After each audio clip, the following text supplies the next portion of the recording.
Details చూస్తే స్వర్ణాంధ్ర కావాలంటే ప్రజల ఆలోచన విధానం మారాలని ముఖ్యమంత్రి చంద్రబాబు అన్నారు. కాకినాడ జిల్లా పెద్దాపురంలో నిర్వహించిన స్వర్ణాంధ్ర స్పర్శాంధ్ర సభలో సీఎం పాల్గొన్నారు.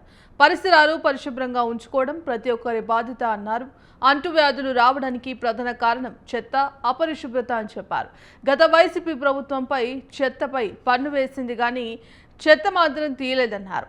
ప్రజారోగ్యాన్ని వైసీపీ ప్రభుత్వం ఏమాత్రం పట్టించుకోలేదని విమర్శించారు. గత ప్రభుత్వంలో అరాచకాన్ని సృష్టించారు. సంక్షేమం, అభివృద్ధి రెండు కార్యక్రమాలు చేస్తున్నామన్నారు సీఎం. రావడానికి మీరు చూస్తే ఎక్కడికక్కడ ఈ చెత్త ఇవన్నీ కనీసం మనం వాడినటువంటి మురుగు నీరు కూడా బయట పోనీయకుండా మన ఇంటి ముందరనే ఉండడం, అక్కడ పురుగులు ఇవన్నీ తయారు కావడం, దీంతో అనేక అంటువ్యాధులు వచ్చి చాలా ఇబ్బందులు వచ్చే పరిస్థితి వచ్చింది. పోయిన గవర్నమెంట్ మీరు చూశారు, చెత్త మీద పన్నేశారు కానీ చెత్త కూడా తీలే. మామూలుగా 85 లక్షల మెట్రిక్ టన్నులు చెత్త అన్ని టౌన్స్లో పరేసి మున్సిపాలిటీలు చెత్త చేసి వదిలిపెట్టారు. ఈరోజు ఈ ప్రభుత్వం ఒకటే ఆలోచించాం. మా మంత్రికి చెప్పాను, మా డిపార్ట్మెంట్ చెప్పాను, అక్టోబర్ 2వ తారీఖు నాటికి 85 లక్షల చెత్త చెదారం ఏదైతే మున్సిపాలిటీస్లో ఉందో అన్ని క్లీన్ చేసే బాధ్యత వాళ్ళకి అప్పచెప్పాం. తప్పకుండా 100% జయప్రదం అవుతుందని చెప్పి మీ అందరికీ హామీ ఇస్తున్నా. రాష్ట్రాన్ని విధ్వంసం చేశారు, కుక్కలు చింపిన విస్తరి చేశారు, అతలాకుతలం చేశారు, ఎవరికి కూడా ఆనందం లేకుండా చేశారు. మాట్లాడితే కొట్టడం, పోలీస్ కేసులు పెట్టడం, చాలా అరాచకాన్ని సృష్టించారు. మళ్ళీ మేము వస్తాం, రాష్ట్రాన్ని పునర్నిర్మాణం చేసి మీ జీవితాల్లో వెలుగు తీసుకొస్తామని ఆ రోజే చెప్పామని మీ అందరికీ విజ్ఞప్తి చేస్తున్నా. అందులో భాగంగానే ఒక పక్క సంక్షేమం, ఇంకొక పక్క అభివృద్ధి, ఈ రెండు కావాలంటే సుపరిపాలన, ఇవన్నీ కూడా పెట్టుకొని ఒక స్పష్టమైన ఆలోచన, ఎక్కడా డైవర్షన్ లేదు. నేను ఒకటే చెప్పాను, స్వర్ణాంధ్రప్రదేశ్ ఒక విజన్ తయారు చేశాను. 2047కి మీ అందరికీ ఆదాయం పెరగాలి, ఆరోగ్యంగా ఉండాలి, మీరందరూ ఆనందంగా ఉండాలి, మీ ముఖాల్లో ఆనందం చూడాలని నాకు ఏకైక కోరిక. ఇది సాధించి తీరతామని మరొక్కసారి మీ అందరికీ విజ్ఞప్తి చేస్తున్నా. ఈరోజు కొంతమంది ఆడబిడ్డలు పనిచేస్తారు. కాకినాడకు పోవాలంటే డబ్బులు కావాలి, రాజమండ్రి పోవాలంటే డబ్బులు కావాలి. ఇప్పుడు ఏమీ బాధ లేదు.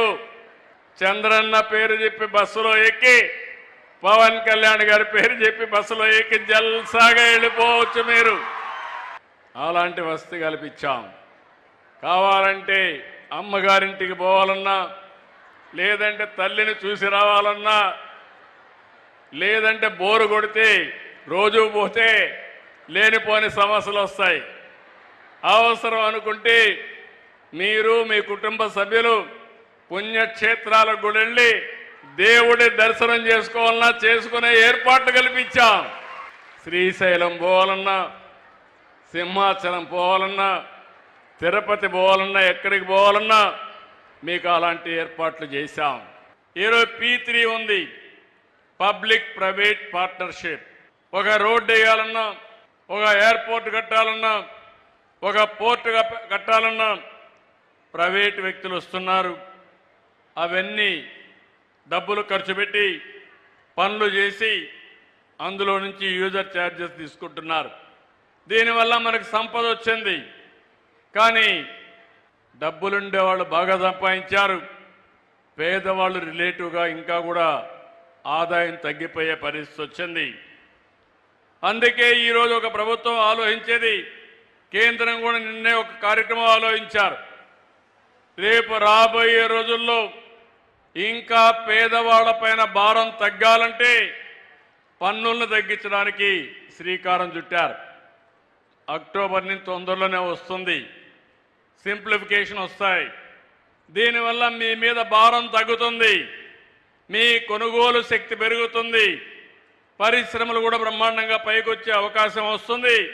అమరావతి మునిగిపోయిందని ప్రచారం, మొన్నటి వరకు అమరావతికి డబ్బు ఇవ్వద్దని అందరికీ లెటర్లు పెట్టి ఇది అమరావతిలో జరుగుతుంది, గవర్నమెంట్ ఆఫ్ ఇండియా 15,000 కోట్ల రూపాయలు డబ్బులు శాంక్షన్ చేసి నిధులు లేకుండా అడ్డం పడ్డారు.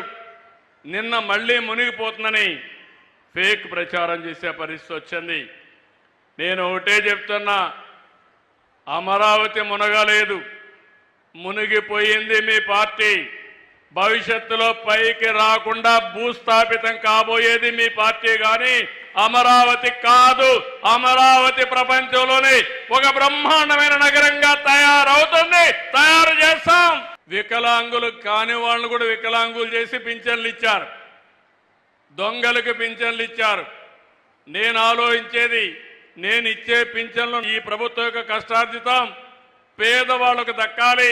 పేదల ముసుగులో దొంగ పింఛన్లు ఇస్తే వాళ్ళందరినీ తీసేసి తిరిగి మీకే ఇస్తాం తప్ప వేరే వాళ్లకు కాదని హామీ ఇస్తున్నా. అర్హులకి పింఛన్లు రావాలి, అనర్హులకి పింఛన్లు ఇవ్వడం తప్పు. అందుకని దీనికి కూడా ముందుకు పోతున్నాం.